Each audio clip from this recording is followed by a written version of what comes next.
অনেকের লেজ কাটা যাচ্ছে বলে আমার বিরুদ্ধে লেগেছেন বললেন মাহফুজ আলম। জানাবো এবার হাসিনাকে কোথায় পাঠাচ্ছে ভারত।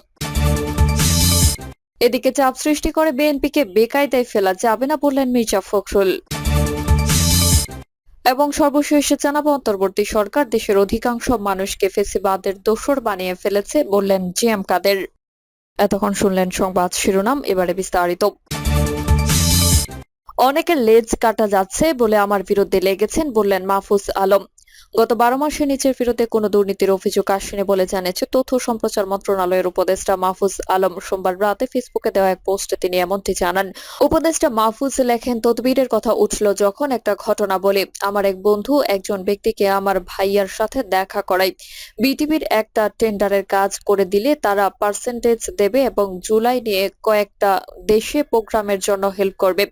আমি জানার পর এটা নিষেধ করে দেই। সউদ্দেশ্য হলেও রাষ্ট্রের আমানতের খেয়ানত করা যাবে না। পরে সেই টেন্ডারের কাজ স্থগিত হয়। তিনি লেখেন, ওই ব্যক্তি কনভারসেশন রেকর্ড করে একজন সাংবাদিককে পাঠায়। সেই সাংবাদিক যোগাযোগ করলে আমি বলে দেই, ভাই আমরা এই কাজ করতে দেইনি। আর ওই লোক ফাঁসানোর উদ্দেশ্যে জুলাইয়ের প্রোগ্রামের কথা বলে এই কাজ করেছে। তিনি আমার কথা বিশ্বাস করে আর রেকর্ডটি পাবলিক করেননি। মাহফুজ লেখেন, আজকাল অনেকের লেজ কাটা যাচ্ছে বলে আমার বিরুদ্ধে লেগেছেন। বিভিন্ন দেশের বা বিভিন্ন দলের কয়েকজন মহারথী এতে জড়িত। সব ষড়যন্ত্রই প্রকাশ পাবে। আমার নিকৃষ্ট শত্রুরাও গত 12 মাসে আমার বিরুদ্ধে সব অভিযোগ করলেও দুর্নীতি বা আর্থিক অসঙ্গতির অভিযোগ করেনি। বিভিন্ন দলের মহারথীদের অনেক অসুবিধা হচ্ছে তাতে। রাষ্ট্রের দায়িত্ব পবিত্র আমানত। হাজার কোটি টাকার চাইতেও ইজ্জত ও রাষ্ট্রের আমানত আমাদের জন্য গুরুত্বপূর্ণ। তিনি আরো লেখেন, কয়েকটি বাক্য নিয়ে অযথাই জল ঘোলা হচ্ছে, তাই এডিট করে দিলাম। জুলাই কতিপয় লোকের কাছে পলিটিক্যাল মোবিলিটির লিডার। একটা না কয়েকটা দলের মহারথীরাই আমরা বা আমাদের বিরুদ্ধে কাজ করছেন, কিন্তু সবার এখন গুজববাজ আর সুবিধাবাদীর বিরুদ্ধে ঐক্যবদ্ধ থাকা দরকার। এবার হাসিনাকে কোথায় পাঠাচ্ছে ভারত। দিল্লির অভিজাত এলাকায় একটি নিঃশব্দ ফ্ল্যাট, সেইখানে এখন কার্যত গৃহবন্দী বাংলাদেশের একসময়ের সবচেয়ে ক্ষমতাধর ব্যক্তি সাবেক প্রধানমন্ত্রী শেখ হাসিনা। ভারতীয় গোয়েন্দাদের কড়া পাহারায় থাকা এই ঠিকানাটি এখন আর কেবল রাজনৈতিক আশ্রয়স্থল নয়, বরং উপমহাদেশীয় রাজনীতির এক নতুন সংকেতের চিহ্ন। একসময় যাকে দিল্লির সবচেয়ে ঘনিষ্ঠ মিত্র বলে আখ্যা দেওয়া হতো, সেই শেখ হাসিনাই এখন মোদী প্রশাসনের জন্য এক বিব্রতকর নাম। ভারতে তার অবস্থান নিয়ে কেউ কিছু বলছে না খোলাখুলি, কিন্তু সকলেই জানে দিল্লি এখন তাকে রাখতে চায় না, আবার সরাসরি ত্যাগও করছে না। সূত্র বলছে, আওয়ামী লীগের শীর্ষ নেতারাও আজ শেখ হাসিনার নাগালে নেই। লন্ডন থেকে ভারতে পাড়ি দেওয়া হাসান মাহমুদ 3 সপ্তাহ ধরে একবার দেখা পাওয়ার অপেক্ষায়, কিন্তু কোনো সাড়া নেই। এমনকি দলের সাধারণ সম্পাদক ওবায়দুল কাদেরও ফিরিয়ে দেওয়া হয়েছে। ভারত এখন এক কৌশলগত বাস্তববাদী অবস্থানে। মুখে কিছু না বললেও তারা নতুন সরকার ডক্টর মোহাম্মদ ইউনূসের নেতৃত্বে গঠিত তত্ত্বাবধায়ক সরকারকে কার্যত মেনে নিয়েছে। তবে সম্পর্ক এখনো ঠান্ডা। সীমান্ত পুশিন, গোলাগুলি, চিকিৎসা, ভিসায় নিষেধাজ্ঞা সব মিলিয়ে জমে থাকা বরফ গলছে না। বাংলাদেশে নিযুক্ত নতুন ভারতীয় কূটনৈতিক এখনো কার্যকর সংলাপ শুরু করতে পারেননি।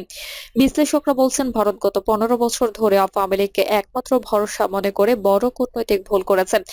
এখন তারা বিকল্প খুঁজছে, তবে সেটা সহজ কাজ নয়। ডক্টর ইউনূসের সরকার এখনো পুরোপুরি স্থিতিশীল না হলেও একটি অংশগ্রহণমূলক রাজনৈতিক পরিবেশ তৈরির চেষ্টা করছে। ভারত আপাতত অপেক্ষায়। তাদের প্রত্যাশা, বাংলাদেশে অন্তত একটি গ্রহণযোগ্য নির্বাচন হবে, যেখানে জনগণের মতামত প্রতিফলিত হবে। আজ শেখ হাসিনা আর কেবল এক রাজনৈতিক নন, তিনি হয়ে উঠেছেন একটি অনাকাঙ্ক্ষিত বাস্তবতা। ভারত তাকে ছুঁতে চায় না, আওয়ামী লীগও প্রবেশ করতে পারছে না। জনগণের সাথেও সম্পর্ক ছিন্ন প্রায়। মিত্রের ছায়ায় যাত্রা শুরু। ওই নেত্রী এখন এই বা সেই মিত্রের কাছে পরিত্যক্ত। শেষমেশ প্রশ্ন রয়ে যায়, শেখ হাসিনা কি ফিরতে পারবেন, নাকি ইতিহাস থেকে তাকে এক প্রান্তিক পাতায় লিখে রাখবে, যেখানে লেখা থাকবে স্বৈরাচারকে শেষমেশ তার মিত্ররাও ত্যাগ করে। চাপ সৃষ্টি করে বিএনপিকে বেকায়দায় ফেলা যাবে না বললেন মির্জা ফখরুল। চাপ সৃষ্টি করে বিএনপিকে বেকায়দায় ফেলা যাবে না বলে মন্তব্য করেছেন মির্জা ফখরুল ইসলাম আলমগীর। তিনি বলেন, আজকে আমাদের সামনে যে জুলাই আগস্ট বিপ্লব যে সুযোগ সৃষ্টি করে দিয়েছে নতুন বাংলাদেশ করবার, আমরা সেই নতুন বাংলাদেশ করতে চাই। একটা স্লোগান দিয়েছেন আমাদের দলের ভারপ্রাপ্ত চেয়ারম্যান সাহেব, সবার আগে বাংলাদেশ। এটার অর্থ কি? এটার অর্থ আমরা কারো কাজে মাথা নত করব না, আমরা অন্য কোনো দেশের দিকে তাকিয়ে থাকি না। তাই পরিষ্কার করে বলতে চাই, আজকে যারাই চেষ্টা করুন না কেন বিভিন্ন চাপ সৃষ্টি করে আমাদেরকে বেকায়দায় মেঝেতে ফেলার জন্য সেই চেষ্টা করে কোনো লাভ হবে না। এই দেশের মানুষ লড়াই করেছে, লড়াই করতে জানে, লড়াই করে স্বাধীনতা এনেছে, লড়াই করে গণতন্ত্র রক্ষা করেছে এবং দেশকে মুক্ত করেছে।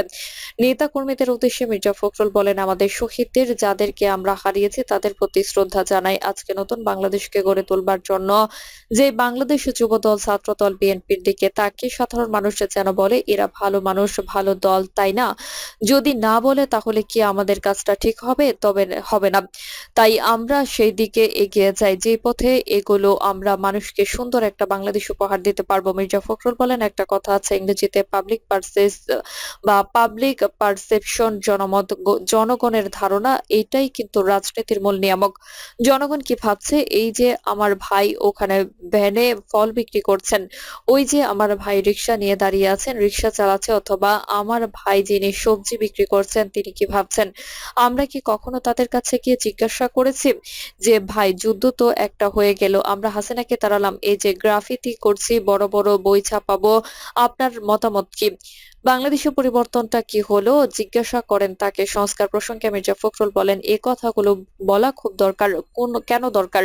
এই কথাগুলো বলছি এজন্য যে আজকে এর প্রয়োজন এসে গেছে। কথাগুলো বলা খুব দরকার। কেন দরকার? যারা প্রতি মুহূর্তে সংস্কারের কথা বলছেন, রাজনৈতিক দলগুলোকে দোষারোপ করার চেষ্টা করছেন ইনডিরেক্টলি যে আমরা কম্প্রোমাইজ করছি না, কথাগুলো সঠিক নয়। আমরা সারাক্ষণ এই সংস্কার কর্মসূচির সঙ্গে সহযোগিতা করছি। আমরা সারাক্ষণ সবাইকে নিয়ে কাজ করতে চাই। হাসিনার বিচার শুরু হলো না কেন? প্রশ্ন রেখে বিএনপির মহাসচিব বলেন, কোথায় হাসিনার বিচার? তো এখন পর্যন্ত আমরা তেমন কিছু দেখতে পেলাম না। ১ বছর হয়ে গেল, হাসিনার বিচার কাজ শুরু হলো না কেন? এখন পর্যন্ত সেই সমস্ত হত্যাকারীদের যারা প্রকাশ্যে হত্যা করেছে, বিবিসির প্রতিবেদনে অডিওতে দেখা যাচ্ছে যে হাসিনার নির্দেশ দিয়েছে গুলি করো। এগুলো কেন এখন পর্যন্ত আসেনি? প্লিজ এই বিষয়গুলোকে আপনারা সাংবাদিক ভাইরা দয়া করে সামনে নিয়ে আসেন। এই সাংবাদিকরা আপনার অত্যন্ত ভালো কাজ করেছেন, অনেক কিছু দিয়েছেন, অনেকে এই আন্দোলনে শহীদ হয়েছেন। আপনারা বাংলাদেশের জনগণের ন্যায্য আন্দোলন, গণতান্ত্রিক আন্দোলন, অধিকারের আন্দোলনে আপনারা পাশে দাঁড়িয়েছেন, লড়াই করেছেন। মির্জা ফখরুল বলেন, আমরা এমন কতগুলো বিষয় নিয়ে তর্ক বিতর্ক করেছি, এমন কতগুলো বিষয় নিয়ে আমরা নিজেদের মধ্যে কোন্দলে লিপ্ত হয়েছি যা বাংলাদেশকে আরো পিছিয়ে ফেলে দিতে পারে, ফেসিস্টদের শক্তি যোগাতে পারে, ফেসিস্টদের সুযোগ তৈরি করে দিতে পারে, আবার নতুন করে বাংলাদেশের উপর চেপে বসার।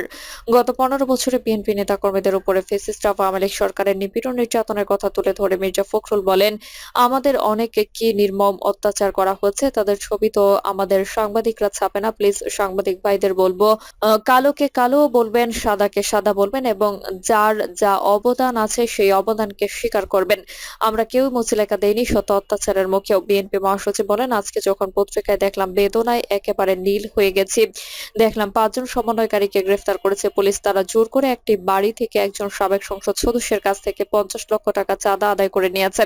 এই পরিণতি কি আমরা চেয়েছিলাম? এই বাংলাদেশ মানুষ কি কেউ এটা চেয়েছিল? এতে তাড়াতাড়ি যদি এই ঘটনা ঘটে 1 বছরও হয়নি, তাহলে আমাদের ভবিষ্যৎ কি? প্রিয় সহকর্মী, যোদ্ধারা, যুবদলের নেতাকর্মী, এই কথাগুলোর জন্য বলছি, গোটা বাংলাদেশ তোমাদের দিকে চেয়ে আছে।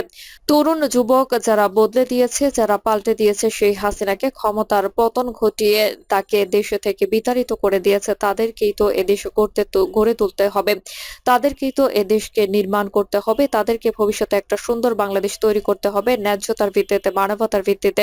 তিনি বলেন, দুঃখ হয়ে আমাদের যখন আমরা দেখি যে 1 বছর সময়ের মধ্যেও আমরা এ কথা জোর গলায় বলতে পারছি না যে আমরা তৈরি হয়ে গেছি, এদেশে আমরা নতুন করে গড়ে তুলব। অন্তর্বর্তী সরকার দেশের অধিকাংশ মানুষকে ফ্যাসিবাদের দোসর বানিয়ে ফেলেছে বললেন জিএম কাদের। মব ভায়োলেন্সে মদদ দিয়ে অন্তর্বর্তী সরকার দেশের অধিকাংশ মানুষকে ফ্যাসিবাদের দোসর বানিয়ে ফেলেছে বলে মন্তব্য করেছেন জাতীয় পার্টির চেয়ারম্যান জিএম কাদের।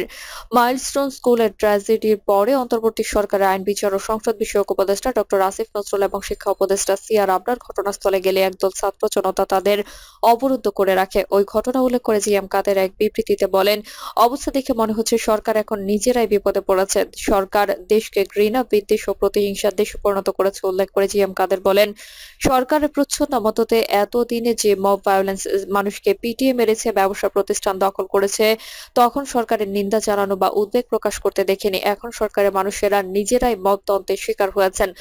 এখন তাদের উপলব্ধি হয়েছে মব ভায়োলেন্সে ভালো নয়। তাদের নিন্দা ও উদ্বেগ লক্ষ্য করছে। মাইলস্টোন স্কুলে বিমান দুর্ঘটনার একদিন পরে প্রধান উপদেষ্টার সঙ্গে বিভিন্ন রাজনৈতিক দলের শীর্ষ নেতাদের বৈঠক হয়েছে। এ বৈঠকের আলোচ্য সূচি নিয়ে দেশের সামাজিক সাংস্কৃতিক অঙ্গনে বিস্তর আলোচনা হয়েছে। জিএম কাদের ওই বৈঠকের সমালোচনা করে বলেন, দুর্যোগ ও দুর্ঘটনার রোধ বা মোকাবেলার জন্য সরকার জোট গঠন করেনি, জোট গঠন করেছেন স্বজনহারা অভিভাবক ও সাধারণ সচেতন মানুষের আক্রোশের হাত থেকে বাঁচতেই। সরকারের সমালোচনায় জাপা চেয়ারম্যান বলেন, সরকার নিজেই আত্মরক্ষার কৌশল নিয়ে এখন ব্যস্ত রয়েছে। প্রিয় দর্শক, এই ছিল এখনকার সর্বশেষ সংবাদ। আপনি সব সংবাদ পেতে চ্যানেলটি সাবস্ক্রাইব করে বেল আইকনটি ক্লিক করে রাখুন।